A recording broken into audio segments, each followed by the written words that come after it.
Bonjour à vous tous et bienvenue à notre deuxième session. Voilà, alors pour moi c'est un privilège encore une fois de parler avec vous et de vous enseigner le principe de la parole de Dieu. Dans ceux qui ont suivi la première session, nous sommes en train de parler sur la maison de David et nous avons vu comment Dieu a parlé, il a promis à David une maison. Et nous avons vu plusieurs choses dans la dernière session. Nous avons vu un peu comment la comparaison entre Adam et Adama, et que les deux ont besoin d'être arrosés, administrés, la grâce qu'ils reçoivent, qui est la pluie, afin qu'ils produisent des arbustes ou de leur potentiel. Bon, pourquoi la famille? Dans la dernière session, nous avons terminé en parlant un peu de la famille et comment les désignes de la famille viennent de l'éternité. Ce n'est pas une invention seulement pour le déroulement de la terre, mais c'est une invention des dieux d'après les désignes éternels. Et comme nous venons de lire ça dans Hébreux chapitre 11, le verset 3, c'est par la foi que nous reconnaissons que le monde a été formé par la parole de Dieu, de sorte que ce qu'on voit n'a pas été fait des choses visibles, on peut ajouter, mais des choses invisibles. Et j'ai bien installé cela, visible et temporaire, invisible et éternel. La deuxième raison pour la famille, c'est que Dieu aujourd'hui désire un corps corporatif d'ensemble, un corps qui sera multi-racial, des nationalités, donc composé c'est comme si la veste de Joseph multicolore, et ça c'était les buts même de Dieu depuis le commencement. Vous voyez, pour que Dieu puisse créer un corps qui est fait de toutes les tribus, toutes les langues et tout ça. Maintenant, pour que nous pouvons comprendre cela, il y a des versets que je voudrais vous souligner un peu. Premièrement, le verset que je citais tout à l'heure, là, pas tout à l'heure, mais dans notre première session, c'était Exode chapitre 4, le verset 23. Exode chapitre 4, le verset 23. Dans ce verset, il nous dit que laisse aller mon fils pour qu'il me serve. Si tu refuses de le laisser aller, alors je ferai périr ton fils, ton premier-né. Et tout à l'heure, là, il va dire encore, laisse aller mon premier-né.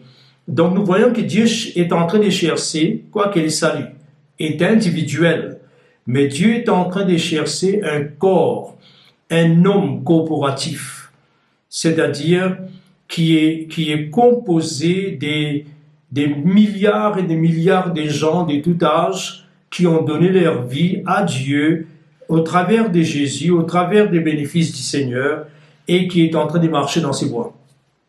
Maintenant, il y a quelque chose que je voudrais vous souligner dans un verset qui est tellement connu, tellement lu, qu'il n'y a personne, je crois,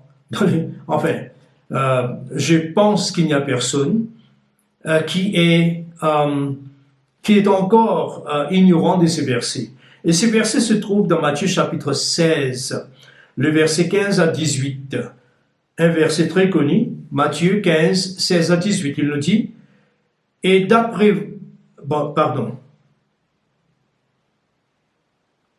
Jésus posait la question, je ne vais pas lire cette portion. D'après vous, qui suis-je? Il avait posé la question, mais que dit-on que je suis? Les uns disaient, mais tu es le prophète, les autres disent que tu es ceci ou cela. Jésus dit, ok, quels sont les autres? Vous, qui dites-vous que je suis? C'est là que Simon-Pierre a répondu, il a dit, tu es le Messie. Le Messie, ici, c'est le oint connecté avec la royauté dynastie de David, parce qu'il était le fils de David, le Messie, et soi-disant, fils de David. Et puis, le Messie, c'est les sauveurs promis depuis Genèse 3, 15. Alors, tu es le Messie, le Fils du Dieu vivant. Alors, c'est là que Jésus reprit la parole et lui dit, tu es heureux, Simon, fils de Jonas, car ce n'est pas une pensée humaine qui t'a révélé cela, mais c'est mon Père qui est dans les cieux. Et moi, je te l'ai dit, tu es Pierre, et sur cette rocher, je construisais mon église, et les portes de ce jour de mort ne prévaudront point contre elle. La chose que Jésus est en train, il y a tellement de choses compactées dedans, mais les choses qui deviennent apparentes, premièrement, bon, presque à la fin, Jésus dit que tu es Pierre, et sur cette pierre, au rocher, je bâtirai mon église. Donc, d'abord, je voudrais simplement, et j'avais fait ça dans le passé, éliminer un peu cette idée des catholiques. Les catholiques vous disent que, voilà, l'église est bâtie sur pierre. Les mots, c'est Pétros, en grec. Mais quand Jésus a dit que tu es Pierre, tu es Pétros, mais sur cette pétra, qui signifie une grosse pierre, très grande, massive, un rocher, je bâtirai mon église. Donc, l'église n'est pas bâtie sur Pétros, mais elle est bâtie sur Pétra. Alors, Pétra, c'est quoi? C'est ce que Pierre vient d'itinéré ou de parler. Tu es le Messie, le Christ, celui qui est loin, le Fils du Dieu vivant. Donc, l'Église est bâtie sur la compréhension du Fils de Dieu, cette relation entre hommes qui devient maintenant des fils. C'est pourquoi la Bible nous dit qu'à tous ceux qui l'ont reçu, il les a donné les pouvoirs de devenir enfants de Dieu. Alors, cela est très clair, très clair que l'Église est bâtie sur la révélation que nous sommes, où Jésus était les fils de Dieu, et en lui, nous sommes aussi les fils. Ça, c'est l'Église. Et la chose aussi que je voudrais vous pointer un peu dans ces versets, ça c'est la révélation que je voulais amener. Okay? Donc, pourquoi l'Église, la famille? Parce que le corps est créé par des fils. Troisième, et la fils, c'est la famille. Troisième, c'est que les fils, ce sont on peut dire, Dieu utilise la famille pour vaincre ses ennemis et faire avancer son royaume. Ça, c'est vraiment intéressant quand je réfléchis à ça. Dieu utilise, les gens utilisent de l'armée. Nous sommes aussi de l'armée, mais nous sommes une armée des fils. Vous voyez, c'est ça ce qui est intéressant. C'est comme ça que vous verrez dans les psaumes que je viens de lire tout à l'heure. C'était les psaumes 127. Maintenant, lisons les versets 3 à 5. Il nous dit, « Voici des fils sont un héritage de l'Éternel. » Donc, ce n'est pas comme si on va aller partout chercher des fils, mais les fils sont l'héritage de l'Éternel. Les fruits des entrailles est une récompense. Donc, quand Dieu vous amène des fils naturels ou spirituels, c'est l'héritage que Dieu vous donne. Il dit, comme les flèches dans la main d'un guerrier, ainsi sont les fils de la jeunesse. Ok? Donc, vous voyez que maintenant nous entrons dans un domaine des combats spirituels, de faire avancer le royaume, de la guerre. Il dit, les fils sont quoi? Ils sont les flèches dans la main d'un guerrier.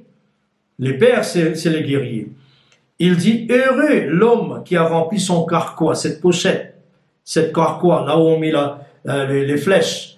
Si cette flèche est remplie, il a des enfants, il a des fils. Ils ne seront pas confus quand ils parleront avec ses ennemis à la porte. Notez bien, les ennemis sont où ça? À la porte.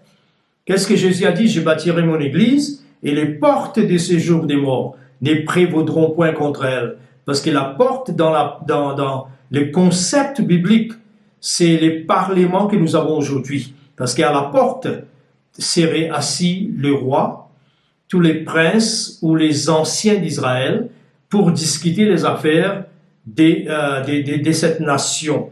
Alors ça, ce sont des choses très importantes. Le deuxième exemple que je voudrais toucher en ce qui concerne les combats spirituels, c'est Genèse 14, verset 14 à 16. Genèse 14, le verset 14 à 16, il nous dit, « Dès qu'Abraham eut appris que son frère ou son neveu, Lot, a été pris prisonnier, a été fait prisonnier, il arma 318 de ses plus braves serviteurs. En effet, littéralement, ça signifie ces hommes qu'il a entraînés, mais qui sont nés dans sa maison ou sa famille. Il dit, né dans sa maison. Vous voyez, né dans sa maison, c'est mot maison ici, c'est baït, famille. Né dans sa famille. Donc ça, c'est sa famille qu'il prenait comme l'armée pour aller combattre. Il dit, et il poursuivit les rois jusqu'à Dan. Il divisa sa troupe pour les attaquer de nuit. Lui et ses serviteurs, il les bâtit et les poursuivit jusqu'à Shoba, qui est à la gauche de Damas, c'est-à-dire la Syrie. Il ramena toutes les richesses et il ramena Lot, son frère, avec les biens ainsi que les femmes et les peuples. Donc vraiment c'est intéressant que la Bible nous dit les premiers enfants de Dieu qui sont partis combattre, c'était une armée, des familles. Et ils ont combattu contre 5 rois et ils les ont conquéris. C'est vraiment intéressant. Donc encore une fois, les mots baït signifient une structure physique, une famille avec les membres de la famille, une dynastie. Et là, je ne vais pas trop parler, mais je vais entrer sur la signification de ces mots. Nous allons lire les mots famille qui nous donnent un exemple concret que la famille, que la maison, c'est actuellement la famille. Vous voyez, la maison, c'est la famille. Alors, Hébreux chapitre 3, les versets 4 à 6. Hébreux 3, les versets 4 à 6. Il nous dit, chaque maison, notez bien maison, oikos, équivalent des baïtes, est construite par quelqu'un. Donc, la maison doit construire, ou la famille, on doit construire. Vous voyez, biologiquement, nous faisons cela. On cherche un homme, une femme qui deviendra notre partenaire, que Dieu nous a donné. Et après, nous faisons une alliance entre nous-mêmes. Et après, cette alliance, c'est les mariages. Nous avons des enfants et des choses pareilles. Alors, chaque maison est construite par quelqu'un. Mais celui qui construit toute chose, c'est Dieu. Et cela nous rappelle quoi? Si Dieu ne bâtit pas la famille ou la maison, ceux qui la bâtissent bâtiront en vain. Vous voyez? Dieu bâtit toutes choses. Pour Moïse, il a été fidèle dans toute la maison de Dieu, comme un serviteur. Donc Moïse n'a jamais pu devenir un fils, parce que le système n'a pas permis ça. Alors il était fidèle dans toute la maison, la famille de Dieu, mais comme un serviteur, pour rendre témoignage de ce qui devrait être annoncé. Mais Christ, écoutez bien, il est sur la maison, responsable de la maison ou de la famille, comme fils de sa maison, fils de sa famille. Et c'est pourquoi il est appelé le premier-né. Ok? Alors, et sa maison. Et nous, c'est nous pour vie, Et sa maison, c'est qui? C'est nous. Lisez bien votre Bible. Et sa maison sur laquelle Christ est comme fils établi, responsable, c'est nous, pourvu que nous retenions jusqu'à la fin la ferme confiance et l'espérance dont nous nous glorifions. Donc, vous voyez ça? La maison, c'est quoi? Moïse était établi comme serviteur, Jésus est établi comme fils, et sa maison, c'est nous. Voilà. Ça, c'est très, très intéressant, très, très intéressant. Alors, revenons maintenant à ces points qu'il y avait de la guerre entre la maison de David et la maison de Saül. La Bible nous dit dans 2 Samuel 3, les versets 1 à 6, la guerre dura longtemps entre la maison de Saül et la maison de David. David devenait plus en plus fort et la maison de Saül allait s'affaiblissant. Maintenant, je voudrais vous expliquer quelque chose dans cette session et par là nous allons certainement terminer cette deuxième session qui est des meilleures et des meilleures. Dans la culture juive, nous avons déjà parlé de ça, en effet, tout ce que Dieu bâtit a la puissance contre l'ennemi. Dieu a bâti l'arche a survécu, a flotté pendant que le monde a été détruit à l'époque de Noé. Dieu a bâti l'arche de l'alliance. On a capturé l'alliance, pardon, l'arche de l'alliance. On a laissé ça dans la maison des Dagon, et Dagon était renversé. Et Dagon représentait les principautés. Ok? Dieu a donné les plans pour les temples. Quand les temples étaient bâtis, la gloire de Dieu remplit les temples. Vous voyez, tout cela est important. Tout ce qui est Dieu bâti à la puissance. C'est ainsi que l'arche a survécu, les déluges, l'arche de l'Éternel a renversé les principautés, les temples de Salomon pouvaient contenir la gloire, la présence de Dieu. Maintenant, si nous voulons comprendre, enfin, je vais vous dire ceci, la famille de David, ou la maison de Saül, et la maison de David, de la famille de David, la Bible dit, dans 1 Samuel, chapitre 22, le verset 1, David partit de là et se sauva dans la caverne d'Adullam. Ses frères et toute la maison de son père, qui n'était pas des structures physiques, c'était des familles, la maison de son père, la prirent et descendirent vers lui. Alors, maintenant, je dois dire ça.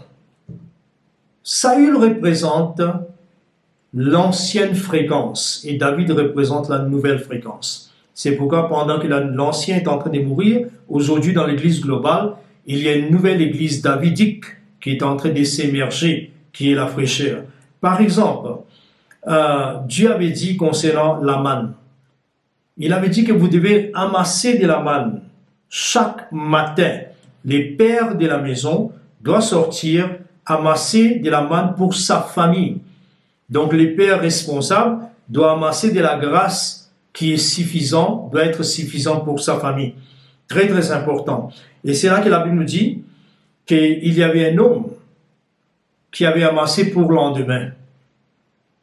Et le lendemain, quand il a ouvert son seau là, il a vu que c'était rempli avec des vers ou des comment dirais-je, des insectes, des vers, pourriture.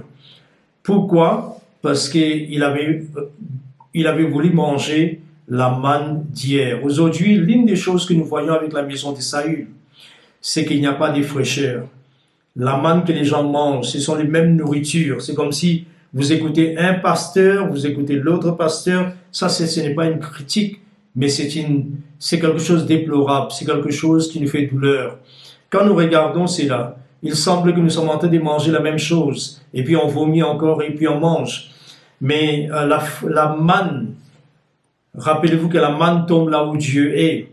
Cela est très très important. Même en ce qui concerne l'eau, la Bible nous dit dans Deutéronome 11, verset 10 à 11, il nous dit que les pays dont vous entrez, chapitre 11, verset 10, que vous allez entrer en possession, ces pays là où je vous amène, n'est pas comme les pays d'où vous sortez, c'est-à-dire l'Égypte, où tu jetais dans les champs ta sémence et arrosé à pied avec comme un jardin potager. Vous voyez, ce n'est pas comme ça. Il dit, les pays que vous allez posséder est un pays de montagnes et de vallées, et qui boit les eaux de la pluie du ciel. Non pas que la pluie descend et devient la rivière contaminée par la terre, là où vous buvez, non. Vous buvez directement du ciel. Donc l'église davidique, c'est la fraîcheur de la manne. C'est la manne fraîche. C'est l'eau qui descend du ciel. Et ça, c'est très, très important. Je voudrais simplement toucher quelque chose pour revenir encore un autre jour. Toucher quelque chose. Les cheminements, nous allons voir un peu les cheminements vers la maison de David. C'est-à-dire, qu'est-ce qui a provoqué? Qu'est-ce qui a fait que David, la maison de David, s'est émergée? Et dans cette portion, je vais vous parler un peu. Ce n'est pas, et je ne vais pas certainement compléter la pensée. Quand la Bible nous dit que la maison de David s'est levée, il y avait suite à quelque chose. Donc il y avait quelque chose qui a fait que David, où sa maison s'émerge. Ok, s'élève, s'émerge. Et quand j'ai regardé un peu l'histoire, j'ai vite compris que ce n'est pas une chose, seulement, mais il y a plusieurs choses qui a provoqué que la maison de David s'émerge. Et pour vous dire aussi franchement, David, c'était l'un des personnes, et je dois mentionner ça. David a fait beaucoup de choses que personne n'a jamais fait. Et nous allons voir ça dans les jours à venir. Mais l'une des choses qu'il a fait, c'est que Dieu avait promis la terre promise à Abraham, la terre là où Palestine, là où Israël habite maintenant, à Abraham, et puis à Moïse 400 années après, et puis à Caleb et Josué, qui étaient l'armée qui était en train d'approprier ou conquérir cette terre promise. Il avait promis à toutes ces personnes. Ok, très bien. Mais la chose intéressante, c'est que si vous regardez l'histoire, ni avant David, ni après David, y avait-il quelqu'un, peut-être Salomon, une partie de sa vie, qui pourrait prendre possession de toute la promesse de Dieu. Toute la promesse de Dieu, c'était de la rivière Jourdain jusqu'à de l'autre côté, vers Euphrate, qui est en Irak. Tout ce pays devrait appartenir à Israël. Mais certainement, à cause des désobéissances, à cause des compromis, à cause de beaucoup de choses, même au temps de Josué, avec les Gibeonites, avec tous les autres, à cause de leurs compromis, ils n'ont pas pu saisir toute la promesse de Dieu. Et David était la personne qui a pu faire ça. Et nous allons parler de ça quand l'heure viendra. Nous allons parler aussi que c'est lui qui a initié les temples, de bâtir les temples. Pendant que Dieu, dans Deutéronome, avait parlé d'un lieu qu'il va choisir. Mais 440 ans, il n'a pas choisi. Alors, il y a des choses qui s'est passées au temps de David qu'aucun roi n'a jamais fait. C'est pourquoi l'époque de David, on l'appelait l'âge d'or d'Israël. L'âge d'or. Alors, je vais toucher sur quelque chose maintenant avant de terminer dans les 5 minutes qui me restent. Alors, regardons un peu. Les 3 personnes que nous allons regarder, donc si David est là, nous faisons un pas à l'arrière. Nous allons rencontrer Saül. Et nous faisons un autre pas à l'arrière. Nous allons rencontrer Samuel. Si nous faisons encore un autre pas à l'arrière, nous allons rencontrer un homme d'où nous allons commencer. Et son nom, c'était Élie. Il était un sacrificateur, pas Élie les prophètes, mais Élie les sacrificateurs. Élie les sacrificateurs était l'avant-dernier juge. Les derniers juges, ce serait Samuel. Après, Dieu va introduire le roi. Mais tous les juges qui ont suivi, tels que Déborah, Barak, disons Églon, Shamgar, Othniel, et toutes ces personnes, Gédéon, tous ont suivi, et l'avant-dernier, c'était Élie. Et qu'est-ce que nous voyons avec Élie? Il y a des choses que la Bible nous dit concernant Élie. Élie avait une famille, notez bien, famille, nous parlons des familles, parce que David, sa famille, sa maison, sa famille, commence à devenir fort, pendant que la famille de Saül commence à s'affaiblir. Alors, la famille c'était toujours un problème de famille. Des Élie, donc ces 2 fils, je ne sais pas s'il y avait une femme, mais ces 2 fils étaient des brigands. Il y a 2 choses concernant ces 2 personnes qui est dit. Ces 2 fils. Numéro 1, c'était une famille infidèle, et en effet, c'était des fils de Bélial. Le mot Bélial signifie quelqu'un qui n'a pas de valeur, vide. Et puis, c'était des gens qui ne connaissaient pas le Seigneur. Mais nous allons revenir à ça. Alors, qu'est-ce que Dieu a fait? Dieu a laissé Élie et il a élevé au milieu de cette église existante, fonctionnelle, un autre enfant. Il s'appelait Samuel, qui devient un homme. Mais la Bible nous dit, concernant Samuel, que Samuel a créé ce que nous appelons aussi un monde chaotique. Et par là, ce que je veux dire quand je dis chaotique, c'est-à-dire la raison, et nous allons voir ça dans la troisième session, la raison que le peuple d'Israël a demandé d'un roi, c'était parce que les fils de Samuel ne marchaient pas dans ses voies. Alors c'est toujours problème familial. Et puis qu'est-ce qui s'est passé avec Saül? Saül a produit une famille qui était incapable d'accomplir tous les desseins de Dieu. Alors Dieu arrive et il dit, maintenant, je vais choisir, j'ai trouvé un homme selon mon cœur qui accomplira toute ma volonté. Alors je voudrais terminer ici dans cette session, comme ça nous allons commencer à quelque part vraiment bien équilibré, bien fort, et nous allons voir cette session, comment ces trois maisons a échoué et qui a donné la place à la maison de David. C'est que vous et moi, nous faisons partie de cette nouvelle église aujourd'hui qui s'élève au milieu de l'ancienne. Que Dieu vous bénisse et on vous verra dans la troisième session.